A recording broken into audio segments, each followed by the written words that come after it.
kembali lagi dengan saya Nur Hamida dari program studi pendidikan guru Madrasah Ibtidaiyah.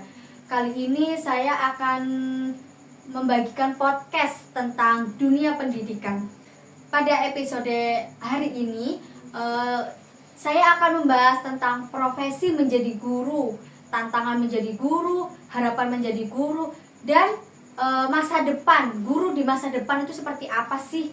Dan kita akan membahas itu dengan mengundang seorang guru yang profesional. Dia ini guru mungkin mengajar kelas 1 ya. Sebelum itu saya pernah saya pernah bertemu langsung. Beliau ini mengajar di kelas 1. Langsung saja kita undang, yaitu Bu Ana. Kepada Bu Ana kita persilakan. Halo Bu Ana, gimana nih kabarnya? Alhamdulillah baik. Alhamdulillah ya. Terima kasih Bu Ana sudah bersedia hadir pada podcast hari ini. Silakan Bu Ana menyapa di kamera dulu agar penonton yang melihat lebih senang, lebih kenal juga kan. Halo semuanya, senang sekali saya bisa hadir di podcast ini dan membahas dan berbagi cerita tentang profesi seorang guru. Ya. Baik, langsung saja kita mulai. Kira-kira Bu Ana di SD berapa tahun sih mengajar di kelas 1 ya Bu Ana ya? Iya, kebetulan saya mengajar di kelas 1, alhamdulillah sudah jalan 4 tahun. Sudah lama sekali ya, tentunya sangat profesional, sudah dianggap menjadi guru profesional. Baik, langsung saja ya Bu Ana ya. Mungkin penonton sudah sangat penasaran gitu. Pertanyaan pertama itu, apa sih motivasi terbesar Bu Ana ingin menjadi seorang guru, atau sudah menjadi seorang guru kan mempunyai motivasi terbesar, apa sih kira-kira? Untuk motivasi saya menjadi seorang guru adalah keinginan terbesar saya untuk berbagi ilmu dan membantu siswa saya menjadi tumbuh kembang menjadi yang lebih baik lagi. Biar membantu itu ya, pendidikan di Indonesia ini semakin berkembang. Lalu apa sih kira-kira tantangan terbesar Bu Ana yang dihadapi di kelas Bu Ana? Apalagi kelas 1 ya, masih kecil-kecil, pasti banyak sekali tantangannya ya Bu Ana ya. Coba Bu Ana ceritakan sedikit tantangan menjadi seorang guru. Tantangan menjadi seorang guru yang terbesar yang pertama adalah karakter siswa, karena untuk kelas 1 itu kan siswanya berbeda-beda gitu ya. Apalagi masih baru naik dari TK ya Bu Ana ya. Dari TK langsung ke kelas 1 itu karakter siswanya itu sangat berbeda-beda sekali.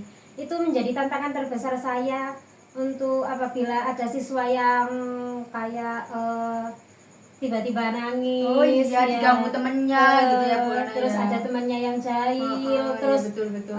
kalau di TK kan bisa sekolahnya itu kadang ditemenin orang tuanya, ditemenin mamanya. Untuk masuk ke kelas 1 ini ya ada beberapa yang mau ditemenin mamanya, itu masih banyak sekali yang kayak gitu. Masih terbawa dari TK-nya. Baik, seperti itu. Langsung aja Bu Ana ya lanjutnya. Menurut Bu Ana ini seberapa penting sih guru itu membentuk karakter siswa? Kalau untuk karakter itu sangat penting sekali ya menurut saya. Bukan hanya menyampaikan ilmu, pengetahuan, tetapi juga sebuah karakter siswanya, sikapnya, perilakunya, dan cara kita bicara. Kita sebagai guru bagaimana cara bicaranya ya Bu Ana. Soalnya kalau anak kecil apalagi kelas 1 itu sangat pencontoh yang handal sekali. Jadi apa yang perilaku kita atau apa yang kita ucapkan itu selalu dicontoh sama anak-anak kita, sama murid-murid kita. Itu bagaimana ketika guru sudah mengajarkan di sekolah dengan giat, dengan benar, tapi tidak ada peran seorang orang tua, itu gimana kira-kira tantangan dari buat Bu Ana itu? Itu yang menurut saya lebih sulit ya. Soalnya kalau dari sekolah kita sudah membentuk sebuah karakter yang bagus kepada siswa ini, tetapi di rumahnya ternyata belum ada peran penting terhadap orang tua, itu yang menjadi kendala menurut saya.